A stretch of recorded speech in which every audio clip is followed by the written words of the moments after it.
प्रधानमंत्री लोकप्रिय मोदी जी, श्री अश्विनी वैष्णव चौहान जी, secretary telecom, मेरे इंडस्ट्री के साथी मुकेश अंबानी जी, कुमार बिरला, मेरे पुराने हमसफर राजीव चंद्रशेखर जो यहाँ आज मौजूद हैं, डिस्टिंग्विश गेस्ट और बहुत सारे लोग यहाँ पे जो पिछले कई दशकों से मेरे साथ टेलीकॉम में चले हैं, उन सबका आज स्वागत है। आज एक बहुत ही अहम दिन है देश के लिए। एक नए युग की शुरुआत होने जा रही है और मेरा ये मानना है कि इस युग की शुरुआत जो ये 75वीं साल की आज़ादी की अमृत महोत्सव के टाइम पे हो रही है, हमारे प्रधानमंत्री जी के कर कमलों से ये एक देश में नई जागरूकता लाएगी, एक नई एनर्जी लाएगी और इससे जैसे अभी मुकेश ने भी बताया कि बहुत सी नई अपॉर्चुनिटीज़ हमारे देशवासियों के लिए खुलेंगी। जो रूरल एरियाज़ हैं, जो आज शायद कुछ अभाव महसूस कर रहे हैं, उनको हर चीज़ से जोड़ा जाएगा। और सबसे इम्पोर्टेंट बात जो मैं कहना चाहूँगा कि हमें इस बात का गर्व है और हम बहुत भाग्यशाली हैं कि हमारे पास आज एक ऐसे लीडर हैं जो टेक्नोलॉजी को बारीकी से समझते हैं और बाखूबी से सजाते हैं। मैं दुनिया में जाता हूं, बहुत लोगों से मिलता हूं, टेक्नोलॉजी की अप्रिसिएशन तो शायद बहुत लीडर्स करते हैं और उसकी बारीकी से समझ और उसकी जोड़ना देश की उन्नति के लिए मेरे हिसाब से शायद जो मोदी जी कर सकते हैं वो कोई भी और नहीं कर सकता।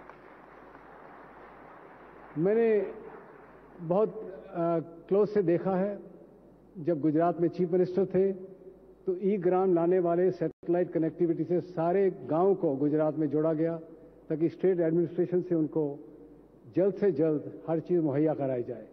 ड्रिप इरिगेशन का काम हिंदुस्तान में सबसे पहले प्रधानमंत्री जी ने किया। इंफ्रास्ट्रक्चर डेवलपमेंट की बात जब होती थी तो गुजरात सबसे आगे निकलता था। इंडस्ट्री की सपोर्ट के लिए सबसे आगे आते थे क्योंकि उनको मालूम है कि इससे एम्प्लॉयमेंट बढ़ेगी, इससे अपॉर्चुनिटीज़ बढ़ेंगी। तो आज हम सब बहुत भाग्यशाली हैं कि आप जैसे नेता देश को आगे बढ़ा रहे हैं। आपने कुछ आके सबके सामने विजन रखे, उसमें डिजिटल इंडिया का एक विजन था जो हमने पकड़ा और मेरा ये मानना है कि उस विजन के बिना इस पेंडेमिक में हमारी शायद देश में बहुत दुर्गति होती। आपने आके जब ये डिजिटल विजन दिया, उससे एक एक्सेलरेशन हुई और मैं मुकेश की आप सराहना करूंगा कि उन्होंने आके जो हम 4G ऑलरेडी चला रहे थे उसको बहुत गति दी और हम सबको भागना पड़ा, बहुत तेज से पकड़ना पड़ा। और जब पेंडेमिक की मार पड़ी तो रातों रात ट्रैफिक शहरों से गांव में पहुंचाया, दफ्तरों से घरों में पहुंचाया। इस देश की एक मिनट के लिए भी धड़कन नहीं रुकी। हमारा काम लगातार चलता रहा और इस डिजिटल विजन को उसका श्रेय जाता है। मोदी जी ने बात की मेक इन इंडिया की, इन्होंने नारा लगाया लाल किले से मेक इन इंडिया का। मैं आज ये कन्फेस करता हूं कि मेरा ये मानना था कि मेरी ज़िंदगी में इस देश में मैन्युफैक्चरिंग नहीं बन पाएगी, खास तौर पे इलेक्ट्रॉनिक्स में। 500-600 बिलियन डॉलर की हम इंपोर्ट करते हैं, मेरे को उम्मीद नहीं थी। उससे थोड़ी उम्मीद आई, पर आज तो ये रियलिटी बन गई है कि ये देश मैन्युफैक्चरिंग का देश बनने जा रहा है। डिजिटल के साथ उन्होंने स्टार्टअप इंडिया का नारा लगाया। हर महीने यूनिकॉर्न पैदा होने शुरू हो गए हैं और मेरा ये मानना है कि 5G के तहत आने वाले सालों में सैकड़ों यूज केस, हजारों और एंटरप्रेन्योर और दर्जनों और यूनिकॉर्न इस देश में पैदा होंगे। वो भी उसका श्रेय स्टार्टअप इंडिया को जाता है।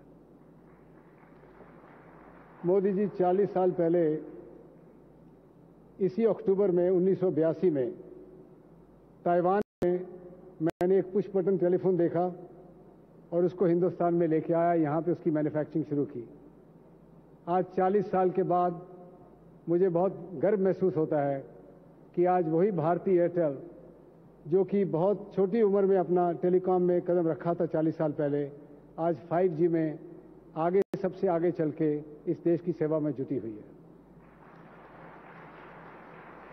मैं आपको यकीन दिलाना चाहता हूं कि भारती के सब लोग और एयरटेल के सब लोग पूरे जोर से, पूरी अपना हिम्मत से 5G को देश में फैलाएंगे और 2023 मार्च तक काफ़ी शहरों में और 2024 मार्च तक सारे देश में 5G का फैलाव करेंगे। और आज जब आप लॉन्च करेंगे इस 5G को, तो 8 शहरों में आज 5G एयरटेल की तरफ से उपलब्ध होगा।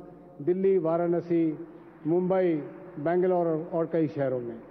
तो मैं आपको बहुत धन्यवाद दूंगा कि आपने आके यहाँ आज सबकी शोभा बढ़ाई है। ख़ास तौर पे मैं कॉन्ग्रेचुलेट करूंगा DOT को और COI को, जिन्होंने आज इस IMC को एक मोबाइल वर्ल्ड कांग्रेस के लेवल पे आज लेके गए हैं।